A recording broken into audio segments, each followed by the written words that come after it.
Guys, thanks for joining us and seeing us at noon. Today we have Eric George. What is it? Past President Eric George. Immediate past president, IPP. Yeah, you know me. And George, he's probably the wealthiest guy you know. I mean, he just found this huge quartz quarry in his backyard. So if you need money or quartz, you know who to reach out to. And guys, of course, just disclaimer, anything we say here is strictly our own opinion, not necessarily KREIA's or whatnot. Thanks for joining us. What we're going to try to do is go and interview some of the former past presidents and ask them some real tough questions, learn how they got in the game, why they got in the game, what their biggest struggle was while they were presidents, what made them feel convicted to run for board positions. And so I've got a lot queued up. Eric, why don't you introduce yourself and tell them what you do for a living, and we'll start there. All right.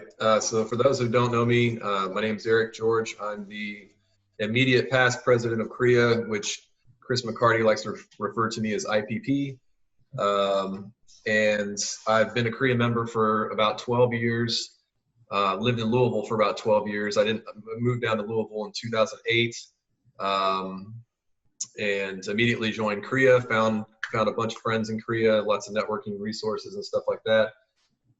What I do for a living is mainly real estate related things, but the first business that I started when I moved to Louisville is called Building Performance Group. And what we do is basically inspections and consulting for primarily now new construction homes. So residential new construction homes. We do energy code compliance testing. We do home energy ratings. And then on older houses and commercial buildings, we do lots of diagnostic testing to figure out why they have high utility bills or comfort issues or indoor air quality problems, a variety of different things we can find with the equipment that we have. So as a matter of fact, after I get off this call, I got to go down to Shepherdsville to do an inspection on a guy's house that's got some terribly sweaty ductwork that's created mold in his basement, and tell him what he needs to do to fix that. So, but in real estate, my niche has been basically college rentals, kind of from the beginning.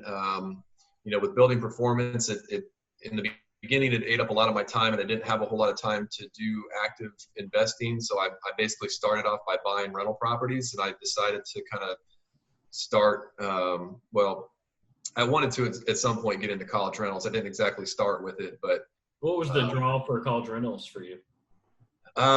Really, it's higher cash flow. It's there's a little bit more control or security with the leases. So, for example, most of our houses are 4 or 5 bedroom houses, and so there's 4 friends that live in the house, and typically all 4 of those friends will have a parent co-sign on the lease with them. So, most students don't have credit, so they're not necessarily going to qualify on their own for the rental, nor do they have jobs a lot of times. So we use their parents or a guardian to co-sign on the lease. So that makes it a little bit more secure than a regular rental property.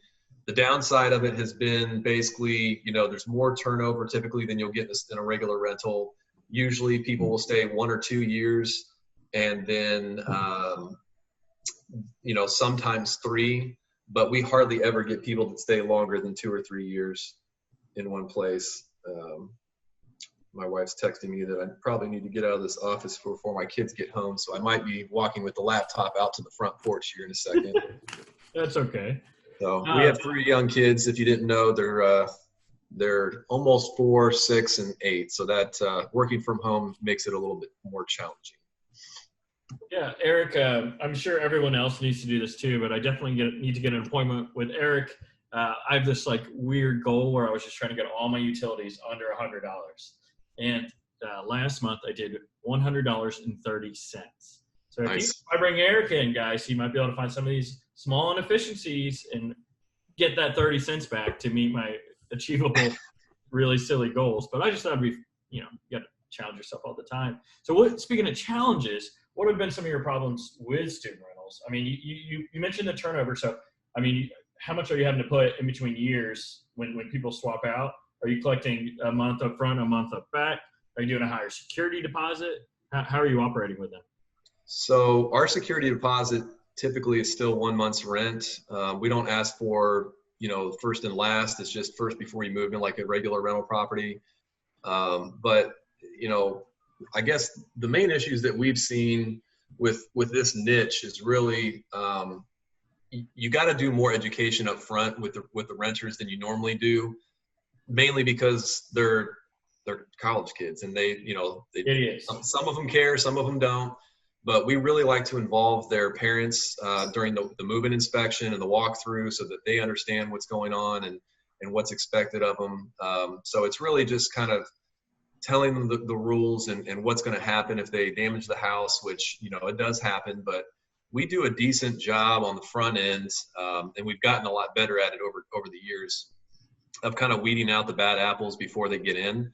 So, we've certainly had situations where they've caused thousands of dollars in damage and they, end up paying for it one way or another. I think it's just part of the, it's just part of the game, I guess. Didn't you tell me, maybe I'm lying, but you correct me if I'm wrong. Didn't you tell me a story about how you had a young, I think it was female tenant, who didn't know how to do something with like a water heater or something, and you had explained it to her over the phone, and then she was really proud of herself for learning how to do it. Is that you? I don't know that story. Yeah, well, it's not Eric then. Like, I'm just assuming you get a lot more questions that, like, their parents knew how to handle when they lived in the house. Yes. And, like, do you get a lot of those calls? Yeah, so we don't, I'm going to walk outside because I'm pretty sure they're about to bust in the house here. Sure. Yes, so we get a lot of calls or texts. Hold on a second. I'm sorry, guys. Unprofessional here. Guys, he bikes a lot. He's got great calves. So yes, a lot of these kids probably have had, their parents take care of them for a long time and they don't know how to use the washing machine or change an air filter or things like that. So that's part of the whole process that we go through is we kind of teach them how all their house works and what they need to be aware of. Like if a light goes out, check the light bulb. We've had people call us and say, oh my God, my light's broken in my room. Well, it's the light bulb's out. You got to change the light bulb. So there's some of that we have to deal with, but we've kind of taken it an extra step in the last few years and did kind of a hybrid model. It's almost like an Airbnb. So where, a lot of short-term rental people will put signs up throughout the house and instructions and stuff like that. We have done that a lot on all of our properties. That's brilliant. I had never even thought about that. That's really smart, Eric. So, I mean, even to the contact information for the utilities, there's a sign that's right next to the thermostat that says, do not set it above this or below this, and your filter is this size. And, here's your electric panel. If something's tripped, it'll look like this, and this is how you reset it. And that has reduced a lot of the silly phone calls that we've gotten. Eric, how much do you charge if I were going to have you do something like that in my own personal home? What do you mean? Just the cute little signs tell me, when I need to change my filter. I'm just kidding. Oh yeah, I'm not doing that for you. Okay, so student rentals. So you're charging basically like per head per door. So on a 4-bedroom, you'd be getting about $2,000 a month. Depends on the house and how close it is and nice it is and all that kind of stuff. But yeah, I mean, we typically charge between $400 and $500 per room, in the house, but it's one lease. It's not a multifamily. It's not a dorm. It's a single lease. So if somebody needs to move out, then we have somebody else, they can sublease it if they want to. That's not a problem. Or if they just want to, if they don't actually want to sublease, pick up the slack. Yeah, they can just jump in and pay the rent or whatever. So yeah. So the one thing that's kind of difficult about student housing here in Louisville is, Louisville is a very transient school. You have a lot of people moving out. If someone from out of state was interested in investing in student housing in Louisville, would you recommend they know if would be student housing? Because I know you invest a lot in M Street, and some parts of M Street wouldn't be great for student housing, but other parts are awesome. How do you help them identify which is which?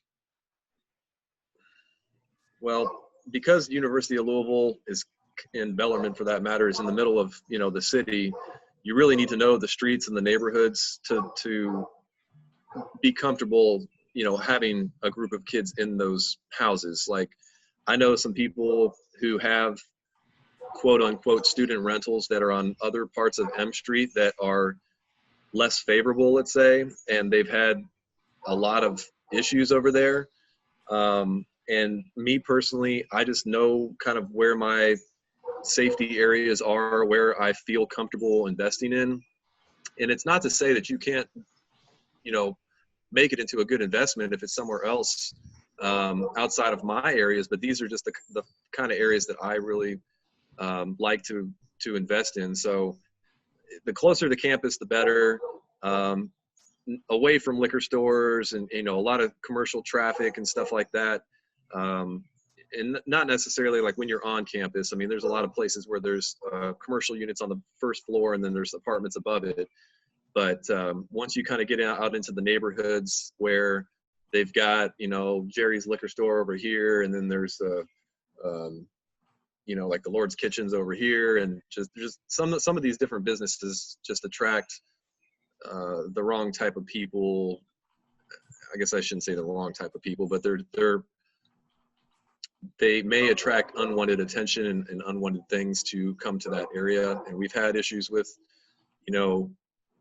not necessarily break-ins, but some vandalism and, people, just homeless people going through trash and stuff like that. But I can't really tell you. I don't like to invest in Old Louisville just because it's all a lot of historic houses. They're very expensive to maintain and heat and cool and things like that. So I tend to focus on just east of campus and just south of campus. But that's just me. So are you only just because the income, well, the purchase price, are you only doing student housing with Louisville, or are you going after any other schools like Sullivan or Bellarmine or anything like that?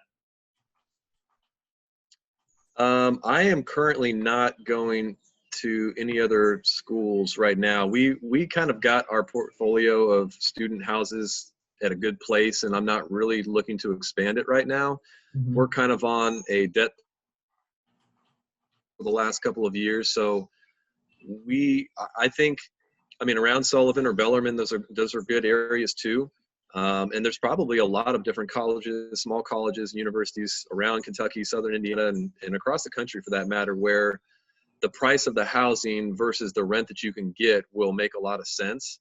And then it's just a matter of knowing how to market to those people and knowing how to kind of modify your lease and your move in and move out process so that it's tailored towards that niche. Do you have any kind of concerns about your student housing with like what's going on with COVID and universities opening back up? So we did have some concerns. Luckily, we had almost all of our rentals leases signed for August or for next year before all this hit. We only had one other house that we had to get a lease on, and that happened, I think, sometime in April. So the biggest concern that we had was whether or not they were actually going to go back to class or just do it online again in the fall. And U of L announced, I think a week or so ago, that they're going to do a hybrid model this year. So it's going to be basically half and half. So a 3 credit hour class will have half of that time online and half of it in the classroom. If it was going to be something where they didn't go back to class, we already had several parents who had already signed leases basically tell us that if they're not having in-person classes, that my child is not going to need this, house to stay in. And so, what are you going to do about it? And we were like, well, let's just sit and wait and see what happens, and then we'll cross that bridge if it comes. But the fact of the matter is they signed a legally binding agreement, and while I understand their point of view, it's not like their child still couldn't come live in Louisville and go to class online. So luckily we don't have to deal with that.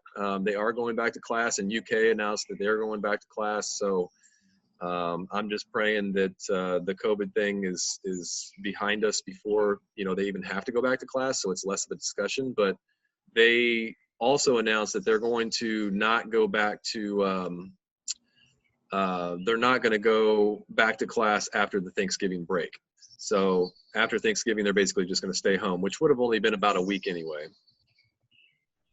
I think that's probably a smart move. And I know yesterday New York had 0 deaths due to COVID when they had things are trending in the right direction. I mean, that was like ground zero for a while in regards to COVID, not actual ground zero.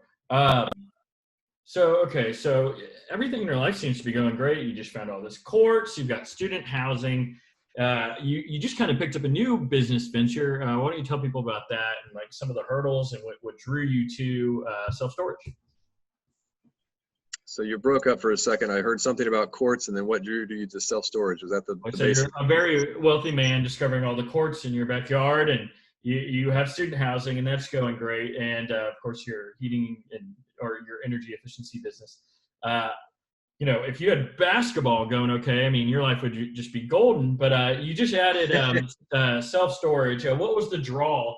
What made you comfortable investing in Evansville relative to living in Louisville?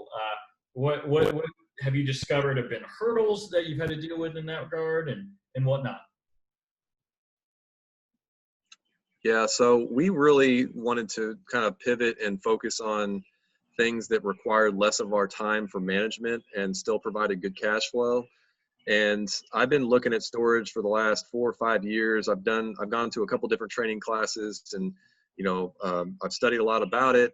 I've made a couple of offers before we bought the one that we bought, but it wasn't until I found my storage coach through Life and Air. He's another Life and Air guy that he really kind of pushed me over the edge to go and really dive into the numbers, know how to analyze the facility and see what the potential is. So kind of working with my coach, his name's Mike Wagner. If anybody's interested, he's got a company called the Storage Rebellion online. He, going through using him as a coach basically allowed us to feel a lot more comfortable buying a remote facility and being able to manage it remotely. Mm-hmm. And so we have a call center and there's a website. And so I have got what we call boots on the ground, a local maintenance guy that kind of does the turnovers and the lock audits and stuff like that. So once you kind of learn those systems, there's not a whole lot of time that's really involved with the actual operations. Most of the time is spent, if you buy an existing facility, it's fixing up this facility, fixing the business or fixing the marketing or whatever it is to get it to a profitable position. So we bought this facility and it was only about 20 to 25% occupied effectively. I mean, there was more people in, or there's more things in the units than that, but they were not paying.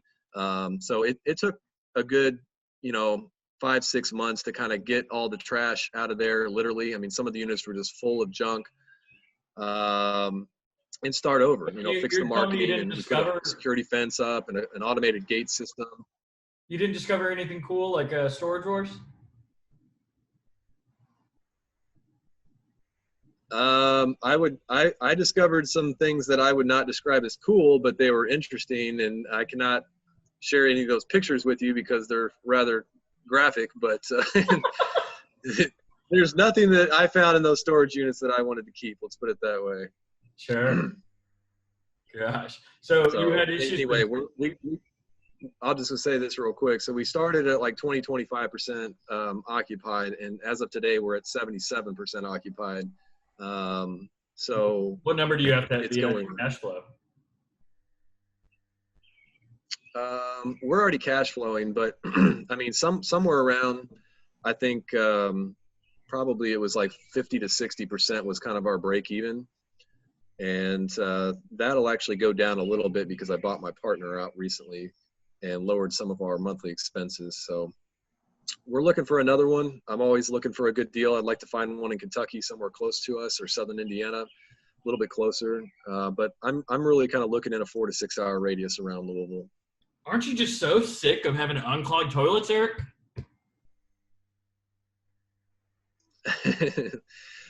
Well, come along with self-storage, like, people helping themselves into units and then locking you out of the unit and not paying for it, or, being there at the middle of the night and causing problems with the neighbors. And this facility in particular is just north of downtown Evansville. So it's not in the greatest area. It's not in the worst area, but it just requires a little bit more security and kind of restrictions. So, for example, we just decided that basically starting July 1st, we're not going to allow any access to the facility after 9:30 at night and before 6:30 in the morning to kind of reduce that nighttime traffic.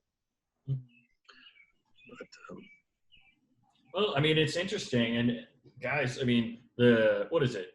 The greatest, or the boomers, I guess, they're all going to start downsizing pretty soon. And there's going to be even more of a demand for self-storage because they're not going to want to part with a lot of that stuff. So, I mean, there's one going up right on Bardstown. I mean, the issue with finding self-storage is the zoning. I guess they just don't want them popping up everywhere because they don't love the look of them. Why do you think there's less? Lost your Rob. Oh, I actually, you're kind of frozen on my end, Eric. I can see you blinking now. So if it's my connection or yours. I hope it's not mine. I haven't moved. I'm inside. Eric, so what's the issue? Why don't on the other side of my office? Why are we not seeing more self-storage popping up if it's so lucrative? Well, there's been a ton of self-storage pop up over the last few years. I mean, if you haven't noticed in Louisville, there's been dozens of places built brand new. And I think at this point it's a saturated market in Louisville. And there's one that's really close to Woodhaven Country Club that they started to build sometime in the last 6 months, and they basically just stopped it dead in its tracks, and it's just sitting there empty. So what we look for is facilities in more rural areas and kind of secondary, tertiary markets. I think the stuff that's in the big cities is probably it's just it's a saturated area. What's the sorry, I'm getting distracted by this. What's the metric for population that you need to sustain self-storage? Well, a lot of people will use a number that's like 7 or 8 square feet per person within a certain radius is kind of the general number. So, for example, if you're in a city that has 100,000 people, supposedly that city can sustain about 700,000 square feet or 800,000 square feet of storage. But that can vary widely from city to city, and it may or may not be true in rural areas. So, without getting into the weeds on it, you basically have to kind of see what your population is first, and then see how many competitors you have and how big those competitors are to determine whether or not there's still room for growth. There's a lot of REITs that like to invest in the bigger box stores, and they will typically only do that in the larger markets. So I don't want to compete against those guys. I want to compete against the mom and pops who are, maybe getting ready to retire, may not understand marketing or online systems very well, and they don't have all those convenient things set up. Nikki Judd's asking, do you know why the one located near Woodhaven has been shut down for so long? I do not know the answer to that. I could speculate that there's another one that's less than a quarter mile away that was brand new that just opened, and there's several others within a short radius around it. I don't think he should have ever built that one in the first place. I think just personally observing that one going up, it looks like it's almost in a floodplain. I mean, the buildings are, I don't know what happened with that one. I don't know. But anyway, so yeah, we look in the smaller markets where there's less competitors, and those competitors are typically not as savvy as some of the big guys. And so it's easier to, get your marketing up and going and fill those units. And as long as you offer good service and a convenient way for them to pay and rent, it's not super hard to get it filled up. What are some value add things people are doing in the self-storage world to create more value for their product? Well, storage is really valued on cap rates based on your net operating income. So anything that you can do to reduce your expenses or to increase your revenue, like some people don't charge overlock fees. We do. Some people don't offer insurance. We offer insurance, and the insurance provider gives us a 30% cut of the monthly insurance rate. Well, that's awesome. There's just different kind of profit centers that you can add that some other people may not be doing. So, I mean, Could you apply that into your like single family rentals if you approach insurance agents for student housing and stuff like that? That's a good idea. I think AppFolio is the property management system that we use. I'm pretty sure that they offer a renter's insurance package, but we don't have a whole lot of kids that actually take advantage of that, usually because they're covered under their parents' homeowners insurance plan. Okay. But I haven't really thought about pushing that as a profit center with that. But with storage, it's like you get $2,000 worth of coverage for about $9 a month. So, it kind of makes sense to just do that. Yeah. Well, okay. So you're a young pup. You came here from Indiana. What attracted you to the club? What was your initial experience in joining KREIA?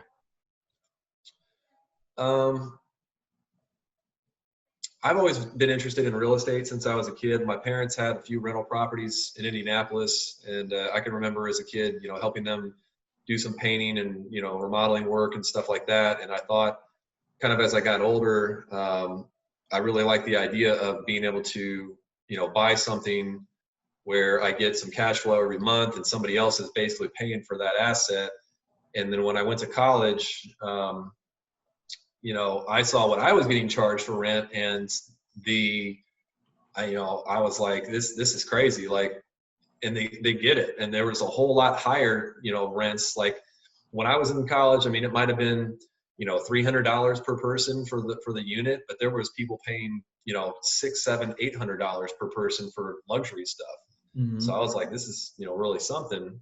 So when I moved down to Louisville, I kind of started exploring the market around campus and found that there was really not anybody that was offering good quality single family housing. There was a few apartment complexes like the Bellarmine and stuff, but about 5 years into me investing in single family, they started exploding with all these apartments being built around the university, and they're all student affiliated apartments, or university affiliated apartments. So they're not exactly dorms, but they're not exactly normal apartments either. And what we found is that even though, I mean, they had to have tripled or quadrupled the number of apartments around campus, it didn't affect us at all. And what we found is that most of the time, the freshmen and sophomores will be in those apartments and dorms, and then the upperclassmen and grad students, they want to live in a house. Mm-hmm. So we've heard horror stories of people coming from some of these apartment complexes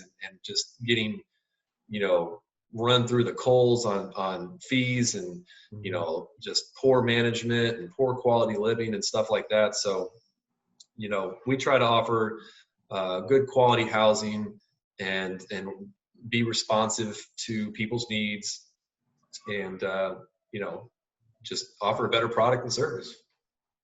Yeah. I mean, I'd rather live in a house than, student housing. I mean, no matter where you're going to be, it's going to be loud. I mean, that's another thing too, isn't there, it's kind of weird. You really can't be discriminatory on housing. 55 and up has their own little niche. How do they get away with it with student housing?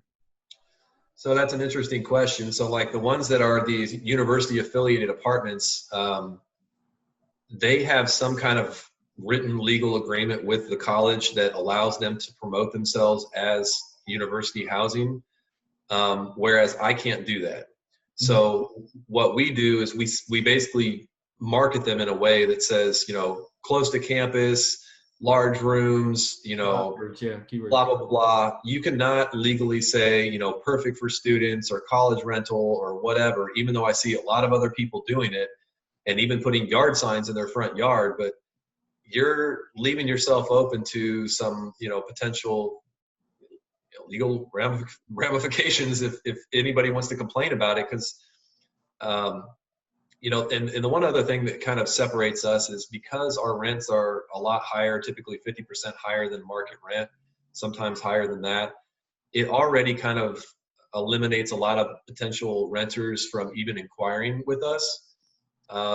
You know, and the ones that we typically get are people who have Section 8 vouchers or whatever, asking if, you know, we accept that, and we don't accept Section 8 currently, and I don't plan to unless some law changes and requires us to say that we do, or that Hey, we Eric, don't. do you remember when that was like our biggest concern? That was like, Yeah, that wasn't that long ago either. no. So it's really has to do with the way that you market yourself, and you have to be careful with all that kind of stuff. And the nice thing about our portfolio is that a lot of the fraternities, sororities, and stuff like that know who we are, and so they kind of, you know, the kids that are in our houses, they just refer their buddies every year. And we have a lot of athletes that live with us, you know, baseball, football, whatever, track people. What sport makes for the best tenants? He said, which sport? Oh, sport. Oh. My wife's chiming in now. I mean, we have baseball players right now, and one of them, and they've been great. I would also say the engineering students and business school people, engineers in particular, tend to be pretty responsible. They know how to change a filter. They know how to change a filter and a light bulb, and yeah, I've had them actually, fix the pilot light on the water heaters. Yeah. So anyway, to get back to your question about what? Is the connection better? It's better. I was trying to listen. I think that's why. Oh. So my wife's eating up some of our data connection on our internet. That's why it was skipping there. That's funny. Well, we'll have a recording of it. Lauren always pushes us out pretty quickly. Thanks again, Lauren. You're the best. So Eric, so you're a young pup. How did you hear about KREIA? How did you get involved? So when I moved down here, I just looked up Real Estate Investors Association and found KREIA's website, and then went to the next meeting and met a whole bunch of people. And just, I think I've only missed maybe half a dozen meetings in the last 12 years or so, and found a lot of value out of the networking and all the education and stuff that they provide. So, you know, before I moved down here, one of my goals was to start investing in real estate, and just found the group and just got involved, started volunteering. And so you started volunteering, and then you ran for the board eventually to be a board member? Yeah, I had Ed Gibson actually recommended that I run for the board, and I think I was only a member for a year or two. And at that time, I hadn't done that many deals, and I didn't really feel qualified necessarily to be on the board. But, you know, looking back, I can see why I felt that way. And I've had people even tell me recently that I've suggested to run for the board. They're like, oh, well, they've done, you know, way more deals than me and blah, blah, blah. And I'm like, It's not really about that. It's about who's willing to volunteer and give back and learn in the process. So anybody that's on here that has any interest in running for the board, whether you've done one deal or 100 deals, I mean, you're going to learn so much just from being on the board and around those people. And, you know, I encourage you to throw your name in the hat if you're interested. So, and you got to think too, another reason, I mean, if you're doubting yourself and like, becoming a member or even just being on the board or whatever, I mean, like another really important thing is Eric's kind of a younger guy in the club. I mean, it's good for him to have his opinion so he can better serve that demographic. I mean, and like get the kind of content we need in there to like really meet everyone's demand. Student loans is a big issue right now. There's plenty of issues, and like Eric can bring up that vantage point that maybe some of the old senior members don't have and don't really see as a big topic that we need to talk about. So it's cool. And these wholesalers, they're all paying so much money to learn. Like, I mean, we should just be learning from them on what we need to what questions to even ask. It's cool. It's awesome. And we encourage everyone to get involved. And I mean, I know last year we had 22 people run for the board. This year we have 12 people running. All of them are very capable and awesome people. I honestly don't think we can go wrong. We're in good hands with our VP and president as well. So Eric, it can be kind of intimidating going into KREIA. I mean, it's a huge group, and you feel like everyone in there is just way more rich than you are because they all have their own rentals and are buying houses for cash. And I mean, how did you find your group and, you know, start feeling connected? I guess I I don't know. I guess, you know, I went with my wife the first night, and we just kind of started talking to people and meeting people, and then they would introduce us to so-and-so. And, you know, it just kind of went down the road from there. And, you know, I always tell people, you know, come for the education, stay after for the networking, because after the presentation ends is where a lot of deals get done and a lot of really good information gets told, you know, in the smaller groups where you're just over there by the bar, you're sitting on the couch by the fireplace or whatever, and just get to know people. And you know, at that time, we only had the monthly meeting in lots, and now we have almost a meeting every week, or at least we had until COVID kind of, you know, temporarily shut that down. But the more involved that you are, the more people that you network with, the better that you're going to do. I mean, I kind of, you know, gravitated towards the college rental thing fairly quickly. And, you know, Ed was one person who was doing it. There was a couple other people who were doing it, and they kind of helped me go down that path. So I don't know. It was just really being involved and volunteering. I used to volunteer on the lots committee and, you know, help get lunch there or set up the stuff for the host. I hosted several lots events over the years, and just by hosting a lots event, which is learning on the site for those who don't know. Did you guys win some type of award for learning on the site? I don't know about that. I think the National REIA, KREIA as an organization, yeah. So we were recognized a long time ago for like creating that program, and it's been duplicated by several other REIAs. So it's basically where somebody, you know, one of our members will host a house that they've either just got done flipping or they're in the process of doing, and they show the before and after numbers and the pictures and all that kind of stuff. And usually there's 40 to 50 people there. We provide lunch, and those are awesome networking events too, because you get to really see what people are paying for things, you know, how they bought it, what their exit strategy is, and the other people that come, you know, they can give you contractor recommendations or lender recommendations or whatever. So you know, you can find paint colors that you love, and I mean, yep. Just talking to one person, you can find a drywaller that's going to save you thousands and thousands and thousands of dollars over 1 year because maybe you're doing enough volume. I mean, guys, the value is there. I mean, and that's what's so sad about not being able to get with everyone. And we're all looking forward to it. We've got this email thread going with all the board, and we're just pushing really hard. Yeah, let's do an in-person meeting because we're all just like dying to see everybody. I'm curious to see how Ed Gibson's Napa Valley outdoor event goes.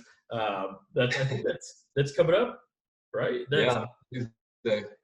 I don't know what is Tuesday next week.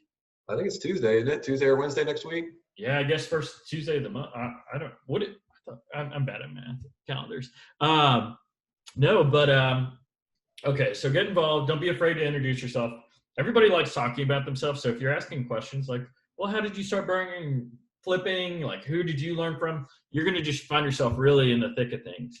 I think one of my favorite things is being in the back and talking to all those veterans because they've heard all this stuff. So you can always ask them. They just know everything, it seems like. And there's going to be more people reaching out. I mean, you have to offset these expenses that you have and with your student loans and all that stuff. I mean, like, it's just really cool. And it's just cool. Like, you found your tribe, all these people that want the same things you want. And it's just fun. And I encourage everyone. And if you ever need anything, we're always happy to help. We do have a virtual lots coming up too, apparently, which should be good. And that'll be just neat to see. I'm excited to be a part of it. Does anybody have any more questions before we ring off? Or Eric, do you have any last parting advice for anybody before we tune out? Just get involved. I mean, like I said, most of the benefit that I've gotten is not, I mean, I've learned a lot from the actual classes and the workshops. I've learned a lot from the Saturday workshops in particular, but nothing's going to replace the relationships that you build with the other people that you meet at the events. And just, you know, don't be afraid to talk to people. I was kind of, like you said, when I first walked in, it used to be at Masterson's, which has been bulldozed since. And there was, you know, 200 or 300 people in the room, and you're looking around and you look like a deer caught in the headlights. And I mean, just sit down at a table and introduce yourself and bring a card and just start asking people what they do, and, you know, be open-minded and you just thank people for their whatever it is that they can offer to you. And it'll reciprocate. I mean, I can't tell you how many people in KREIA have helped me over the years, and I have no problem helping anybody that's, that reaches out to me for help. Now, there's certain, I don't want to say boundaries, but some people get a little personal with the amount of questions that they ask. Like, one question that I would tell people not to ask investors, especially seasoned investors, is how many houses do you have? Mm-hmm. That's like asking somebody how much money do you have, and a lot of people don't want to. It's not necessarily a rude question, but find a different way to ask, like what their experience level is, or what, or something like that. Maybe say, hey, do you think it's better to have more houses or have 10 houses that are completely paid off? Right. And then you'll know if they're going towards the volume or if they're going to just cash flow. So that's a good point. Actually, I can probably leave you with this. So when I first started, I had a goal of, I'd like to have at least 30 houses or 50 houses or whatever. And a lot of people have goals that are a lot bigger than that. It's, they'll say, oh, I want 50 or 100 houses or 200 houses or whatever. And I'm like, why? Why do you want 100 houses? Do you realize how much effort that takes to maintain 100 houses, and what kind of a business structure you have to build up to keep that going? Well, instead of 100 houses that are making you, a few $100s a month, why don't you have 10 houses that are paid off, that you don't have to worry about making that mortgage payment? And I mean, the reality is, anybody that can get to 5 or 10 or, even 20 houses that are completely paid off, you're going to pay all your expenses. You're going to be perfectly fine, unless you're just one of those guys who has to buy, or girls, the most pricey stuff, cars, new stuff all the time. So, be conservative as long as you can when you're starting out investing, and use that money that you're making to reinvest in the business, and ultimately to end up paying down some debt later on. So, we basically just bought, one house a year, and then it was 2. And then, but we were conservative with it as we grew our business. And now we're to the point where I don't really care to purchase any more single family rentals.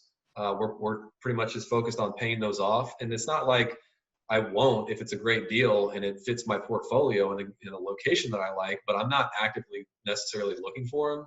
I'm actively looking for storage now, because there's bigger dollars associated with it, less time, and it's just, you can create more cash flow and more equity. So no plumbing. No plumbing. No plumbing. No. Well, awesome, Eric. You've been a ton of value. Guys, you can find Eric George literally anywhere. He's on Facebook. I don't think he has Twitter, but Facebook. Reach out to him. Eric, thanks for coming on. And guys, look forward to seeing you at noon. We've got some more people stacked up coming up. Elections are coming up. If you don't know of somebody on the ballot, reach out to them. Right now, with all the change going on, there's great value. Just stay involved. The KREIA group is one of the best tools I have used ever in the industry. You can find the people that Eric George recommends for electric. And then I trust Eric George, so I'm going to trust that electrician too. There's just so much value in it, guys. Thank you so much, and we'll see you soon. Thanks, guys. Thanks, Eric.